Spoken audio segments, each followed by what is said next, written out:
창세기 39장은 38장과 이어지는 게 아니라 37장의 내용과 바로 연결이 됩니다. 분명히 37장에서 형들은 미디안 사람들에게 요셉을 팔았는데 39장에서 보디발은 지금 이스마엘 사람들에게서 요셉을 사는 모습을 봅니다. 그런데 37장의 말씀을 유심히 보면요, 성경의 기자는 이스마엘 사람들과 미디안 사람들을 이렇게 혼용해서 사용하는 것을 볼 수 있습니다. 그러니 요셉은 형들한테 미디안 사람에 팔려서 그 사람들에 이끌려서 애굽까지 내려가서 보디발에게 팔린 것입니다. 중간에 다른 노예 상인들에게 팔리지 않고 미디안 노예 상인에게 계속해서 이끌려 가서 애굽까지 간 것이 다행이기는 하지만 노예들을 낙타에 태워줄 리도 없고요, 도단에서 애굽까지 그 먼 길을, 그 광야길을 걸어서 가야만 했습니다. 성경에는 나와 있지 않지만 얼마나 힘들고 어려운 길이었겠습니까? 미국에도 몇백 년 전만 하더라도 노예 상인이 있었습니다. 사람을 돈 주고 팔 수 있다고 생각했던 사람들에게 어떤 윤리적인 기대를 할 수 있었겠습니까? 그저 노예 한 사람에게 관심을 가지고 잔인하게만 대하지 않으면 그것으로 감사한 일이었겠죠. 그 길은 사망의 길이요, 또 소망이 없는 길이었습니다. 혹시 우리들 가운데 요셉처럼 지금 아무 희망 없는 절망의 길을 걸어가시는 분이 계신지요? 왜 여기를 걸어가고 있는지, 이 다음에 어떤 길이 펼쳐질지 요셉은 알지 못했습니다. 후회도 했겠지요. 또 억울한 마음도 있었을 것입니다. 수많은 생각이 들었지만 시간이 지나면서 그의 육신에 한계에 부딪히게 되지요. 사람은 생존의 극한에 몰리면 너무나 자연스럽게 다른 일들을 생각하지 않고 이제 한 가지 생각으로 이제 포커스가 됩니다. 그것은 살아야 한다라는 생각입니다. 생존 본능이 그를 지배합니다. 그리고 성경에는 나오지 않지만 그는 하나님을 찾습니다. 극한의 상황에서 그는 기도의 눌림을 경험하고 하나님을 붙잡고 그 죽음의 길을 걸어가게 되는 것입니다. 그리고 요셉은 보디발에게 팔려갑니다. 사실 요셉이 보디발에게 팔릴 수 있었던 것은 어떻게 보면 하나님의 은혜였습니다. 어떻게 노예로 팔려간 것이 하나님의 은혜입니까? 라고 우리가 물을 수 있습니다. 그런데 보디발은 당시 바로라는 왕 다음에 해당하는 막강한 권력의 소유자였습니다. 요셉을 노예로 살 수 있는 그런 계층의 사람들이 그 당시 애굽에 많이 있었을 텐데 보디발에게 팔려간 것은 은혜였습니다. 지금 당장은 이것이 은혜인지 아닌지 확실하지 않을지 몰라도 나중에 돌이켜보면 우리의 삶을 하나님 앞에서 이렇게 돌이켜보면 모든 것이 은혜였음을 우리는 고백하게 되는 것이죠. 지금 당장은 비판할 것도 많고요, 마음에 들지 않는 것도 많겠지만 그것마저도 나중에 돌아보면 하나님의 은혜였다는 것이죠. 건강의 어려움, 취업의 실패, 관계의 단절, 경제적인 고난 등 우리의 어려운 삶의 순간을 만나지만 이것 또한 하나님의 은혜임을 우리는 기억합니다. 보디발의 집에서 그는 형통하였다고 성경은 기록합니다. 2절 말씀 함께 보겠습니다. 여호와께서 요셉과 함께 하심으로 그가 형통한 자가 되어 그의 주인 애굽 사람의 집에 있으니, 요셉이 형통한 이유를 성경은 여호와가 함께 하셨기 때문이라 이렇게 말합니다. 그것은 부인할 수 없는 사실입니다.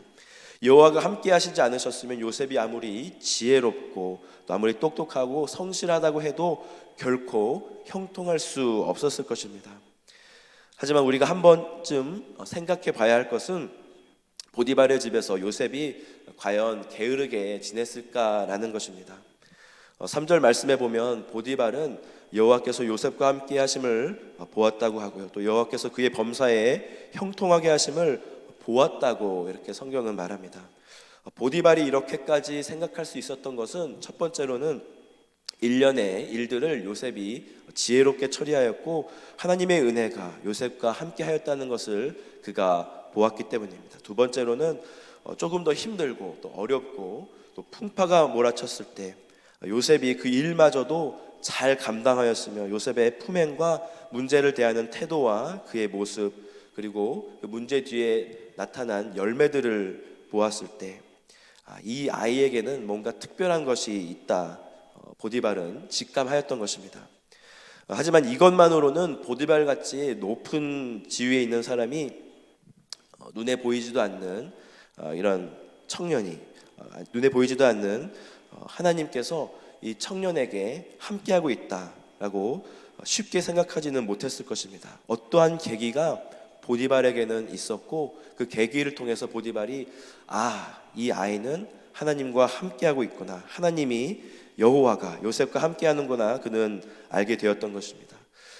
그것이 무엇이었는지 성경이 우리에게 말해주지 않아서 우리는 알 수 없지만, 요셉의 성실이었을 수도 있고요, 지혜였을 수도 있고, 특유의 긍정적인 태도였을 수도 있었을 것입니다. 하지만 우리가 놓치지 말아야 하는 것은 그가 하나님께 기도하는 것을 놓지 않았다는 것입니다.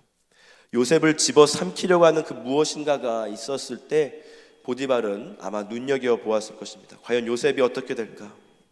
마치 형들이 요셉을 죽이려고 하면서 그의 꿈이 이루어지는지 보자고 말한 것처럼 말입니다.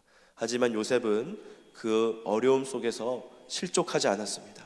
분노하지 않았습니다. 그리고 그 모든 일들을 지혜롭게 헤쳐나갑니다. 보디발은 그에게 은혜를 베풀어주고 그를 가정 총무로 삼고 자기의 소유를 다 그의 손에 위탁합니다.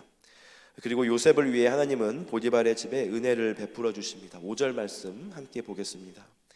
그가 요셉에게 자기의 집과 그의 모든 소유물을 주관하게 한 때부터 여호와께서 요셉을 위하여 그 애굽 사람의 집에 복을 내리심으로 여호와의 복이 그의 집과 밭에 있는 모든 소유에 미친지라.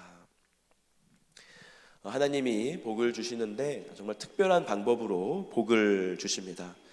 보디발이 한 것이라고는 그저 여호와를 그냥 소극적인 방법으로 인정하고 여호와와 함께하는 요셉을 믿어주어 그에게 자신의 소유를 맡겨준 것뿐인데, 하나님은 지금 보디발의 집에 복을 내려주시는 것이죠. 보디발의 집이 복을 지금 받고 있다라는 것을 누가 알겠습니까? 아마 보디발이 먼저 알았을 것이고요.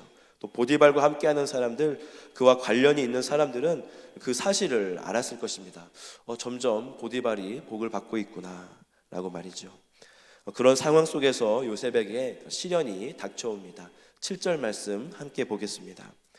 그 후에 그의 주인의 아내가 요셉에게 눈짓하다가 동침하기를 청하니.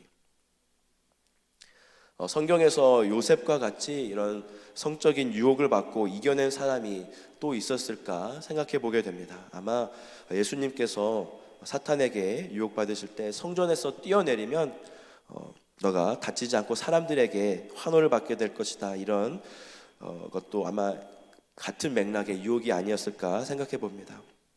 사실 이 정도로 지속적이고 또 은밀하고 강압적인 유혹이 찾아오면 대부분의 사람들은 넘어질 것입니다.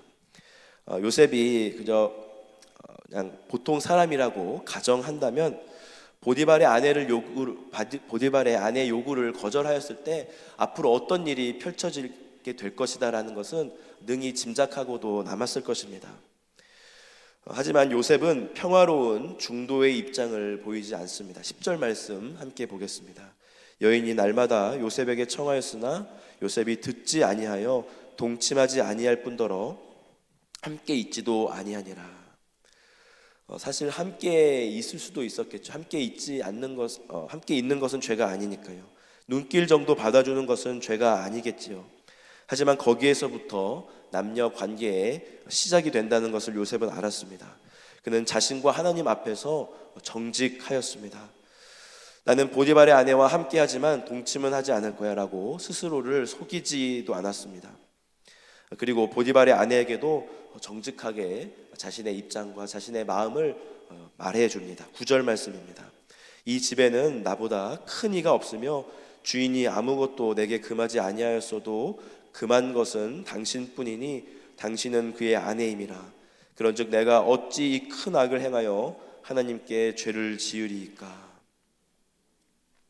요셉은 보디발을 배반할 수 없다 이렇게 말하고요. 또 보디발에게 죄를 지을 수 없다 이렇게 말하고, 또 가장 중요하게 하나님에게 죄를 지을 수 없다 이렇게 말합니다. 요셉은 기도하는 사람이었습니다.